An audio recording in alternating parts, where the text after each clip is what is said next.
और रामनगर में पुलिस ने 2 अलग अलग मामलों पर कार्रवाई करते हुए 10 लोगों को गिरफ्तार किया है। पहले मामले में एक युवक पर हत्या करने के मामले में फरार चल रहे 7 आरोपियों को गिरफ्तार किया। पुलिस अधिकारी ने बताया कि 13 जून को 2 पक्षों में मारपीट हो गई और मारपीट के दौरान एक युवक की मौत हो गई है। घटना के मुख्य आरोपी सिकंदर और उसके कुछ साथियों को पुलिस पहले ही जेल भेज चुकी है। वहीं दूसरे मामले में ड्यूटी के दौरान पुलिसकर्मी के साथ अभद्रता करने के मामले में 3 आरोपियों को गिरफ्तार किया गया। देखिए 13 जून 2025 की रात को शान पंजाब चौराहे पर एक 2 गुटों के बीच में झड़प हुई थी। इसमें एक व्यक्ति की मृत्यु हो गई थी और दूसरा पक्ष जो है गंभीर रूप से घायल हुआ था। तो उस घायल पक्ष की तरफ से तहरीर मिलने पर हमने मुकदमा पंजीकृत किया था। उसमें हमने कल 9 लोग गिरफ्तार किए हैं। दूसरी घटना 24 तारीख को चोरपानी किराए पर जो हमारी पिकेट लगती है IRB की, उसमें हमारे जवानों के साथ में 3 लड़कों ने बदतमीजी की थी। उनका मोबाइल छीनने का प्रयास किया था। तो उस संबंध में हमने मुकदमा पंजीकृत किया था, जिसमें 3 लड़कों को गिरफ्तार किया था। पहाड़ों पर लगातार बारिश से जनजीवन पर बुरा असर पड़ रहा है। खासकर लैंडस्लाइड के खतरे बढ़ गए हैं। भारी बारिश के कारण केदारनाथ यात्रा मार्ग के मुनकटिया स्थित पहाड़ी से भारी पत्थर और मलबा आने से यात्रा मार्ग अवरुद्ध हो गया। वहीं NDRF ने रेस्क्यू ऑपरेशन चलाकर सभी लोगों को बाहर सुरक्षित निकाला। सभी श्रद्धालु केदारनाथ दर्शन के लिए जा रहे थे। वहीं लैंडस्लाइड से केदारनाथ धाम की यात्रा को 4 घंटे के लिए रोक दिया गया था।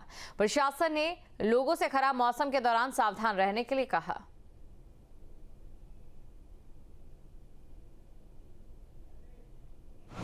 और बीच में बहुत लैंडस्लाइड हुई, बहुत मौसम ख़राब हो गया था, तो हम बहुत बुरी तरह फंस रहे थे। तो वहाँ के 15 NDRF जवानों ने हमें बहुत ज़्यादा हेल्प किया। अभी भी बहुत हेल्प कर रहे हैं, बहुत नीचे आ रहे हैं लोग। तो we are very happy and very thankful. बहुत थैंक यू इन लोगों का। 15 NDRF के जवानों का बहुत बहुत धन्यवाद, उन्होंने हमको रेस्क्यू किया। केदारनाथ यात्रा में आए हुए थे और हम 4-5 घंटे से फंसे हुए थे लैंडस्लाइड के कारण। NDRF के जवानों ने हमें निकाला और हमारे को सुरक्षित हमारे डेस्टिनेशन पर पहुंचाने की पूरी प्रक्रिया की।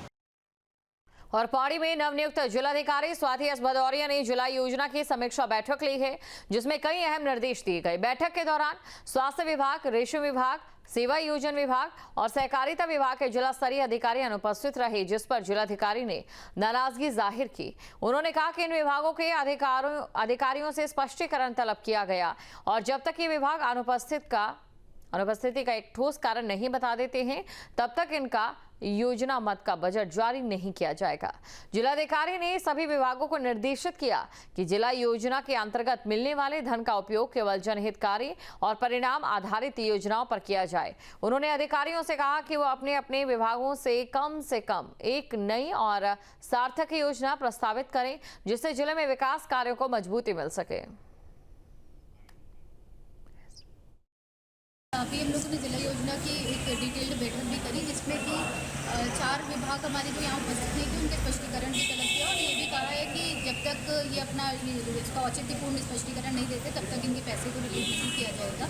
और साथ ही जो बाकी विभाग है उनकी भी डिटेल समीक्षा की गई, जिसमें उनको बताया गया है कि जो हमारे ज़िला पे जो टॉपअप अमाउंट की तरह से ये योजना है, जो हमारे ज़िला की अपनी एक लोकल ज़रूरत है, उसके अनुसार से इन योजनाओं को बनाया जाए। इसमें नवाचारी जो हमारी पहल है उसको ज़रूर इंक्लूड किया जाए और ऐसी योजनाओं को रखा जाए जो कि इसी वर्ष कंप्लीट भी हो सके। 31 मार्च के पहले हमारा उसको ग्राउंड पे उसका धरातल पर वो उतरना भी सुनिश्चित हो सके। और इसके अतिरिक्त जो हमारी जैसे स्कूलों की स्कूलों की सर्विसेज हैं, इन सबको और पर्यटन, स्पेशली पर्यटन को भी काफ़ी परिव्यय यहाँ पे स्वीकृत किया गया है, लगभग 6 करोड़ का। तो उसमें ऐसी कुछ योजनाएं होनी चाहिए जो लोगों के लाइफ में एक्चुअली डिफरेंस क्रिएट। हल्द्वानी पहुंची जिले की प्रभारी मंत्री रेखा आर्य ने सुभाष नगर क्षेत्र में नवनिर्मित आंगनवाड़ी का शुभारंभ किया है और सरकार की बेहतर व्यवस्था का अवलोकन किया। इस दौरान उन्होंने कहा कि सरकार आंगनवाड़ी में पढ़ने वाले बच्चों को बेहतर व्यवस्थाएं प्रदान कर सके, इसके लिए लगातार नए प्रयोग करने जा रही है। प्रभारी मंत्री रेखा आर्य ने हल्द्वानी और उसके आसपास के इलाकों में अतिक्रमण के नाम पर लोगों को दिए जा रहे घर तोड़ने के नोटिस पर भी जवाब दिया। उन्होंने कहा कि अगर इस प्रकार के नोटिस का मामला सरकार के संज्ञान में लिया और लोगों के साथ अन्याय नहीं होने दिया जाएगा। चीज़ें कानून अपने तरीके से काम करता है और कहीं कहीं पे हमारे संवेदनता से भी हमें कई चीज़ें विचार करनी होती है। मैं समझती हूँ कि प्रशासन के भी और शासन के संज्ञान में निश्चित रूप से लोगों को हो रही असुविधा का संज्ञान भी लिया जाएगा और निश्चित रूप से ये भी सुनिश्चित किया जाएगा कि कानून का भी पालन। देखिए, सरकार का जनभावना का संज्ञान लेना, कानून जो जनहित में ही बनाए गए हैं उसको भी संज्ञान में लेना और उसके बीच में से रास्ता निकाला जा सके उस पर भी विचार करना है। तो सरकार चौतरफा तरीके से विचार कर रही है। निश्चित रूप से कोशिश यही होगी कि सभी का सामंजस्य बैठे। ये चीज़ें कानून अपने तरीके से काम करता है और कहीं कहीं पे हमारे संवेदनता से भी हमें कई चीज़ें विचार करनी होती है। मैं समझती हूँ कि प्रशासन के भी और शासन के संज्ञान में निश्चित रूप से लोगों को हो रही असुविधा का संज्ञान भी लिया जाएगा और निश्चित रूप से ये भी सुनिश्चित किया जाएगा कि कानून का भी पालन। देखिए, सरकार का जनभावना का संज्ञान लेना, कानून जो जनहित में ही बनाए गए हैं उसको भी संज्ञान में लेना और उसके बीच में से रास्ता निकाला जा सके उस पर भी विचार करना है। तो सरकार चौतरफा तरीके से विचार कर रही है। निश्चित रूप से कोशिश यही होगी कि सभी का सामंजस्य बैठे।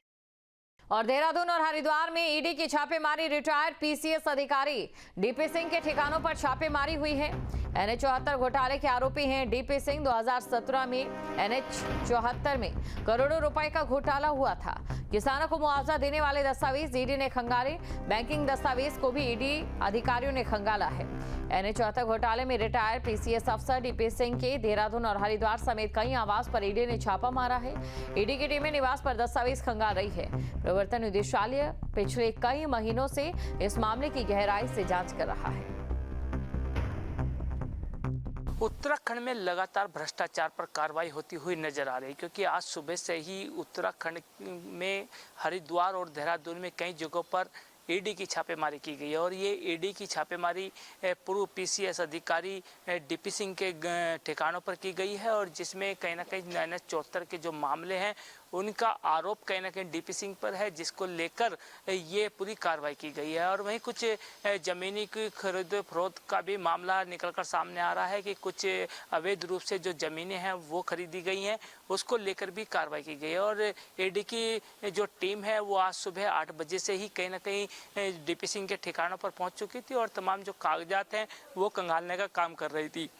और अभी तक देखिएगा कि हालांकि जो ईडी की टीम है वो लगातार वहां पर कार्रवाई कर रही है और अभी तक ईडी की टीम से कोई भी ऐसी जानकारी मीडिया को नहीं दी गई है कि वहां से क्या कुछ मिला है, लेकिन उम्मीद जताई जा रही है कि काफ़ी दस्तावेज वहां से ईडी अपने साथ ले जा सकते हैं। लेकिन अब देखने वाली बात होगी कि ईडी डीपी सिंह के ठिकानों पर किस तरह की कार्रवाई करती है और क्या कुछ उनको वहाँ से मिलता हुआ नजर आएगा। News state Dhanraj Garg, Dehradun. और उत्तराखंड में 5 आईएएस अफसरों के विभागों में फेरबदल हुआ है। आईएएस विशाल मिश्रा निदेशक परियोजना नमामि गंगे, अपूर्वा पांडे को दिया गया है निदेशक स्वजल का चार्ज। आईएएस गौरव कुमार को अपर सचिव सूचना प्रौद्योगिकी और टिहरी गढ़वाल प्राधिकरण उपाध्यक्ष बनी नीतिका खंडेलवाल। तो बड़ी खबर आपको बता रहे हैं उत्तराखंड में, जहां पर 5 आईएएस को लेकर ये जानकारी आपको दे रहे हैं, क्योंकि ये जो 5 आईएएस हैं इनके विभागों में फेरबदल हुआ है। आईएएस विशाल मिश्रा निदेशक परियोजना नमामि गंगे, अपूर्वा पांडे निदेशक स्वजल और साथ ही आईएएस गौरव कुमार सचिव सूचना प्रौद्योगिकी, टिहरी गढ़वाल प्राधिकरण उपाध्यक्ष बनी नीतिका खंडेलवाल। जहाँ भक्ति है हर शब्द में, कथाओं में छुपे हैं दिव्य रहस्य और ज्योतिष देता है जीवन को दिशा। धर्म से जुड़ी हर बातों को जानने के लिए हमारे चैनल स्तुति को सब्सक्राइब करें। चैनल पर जाने के लिए इस लिंक पर क्लिक करें।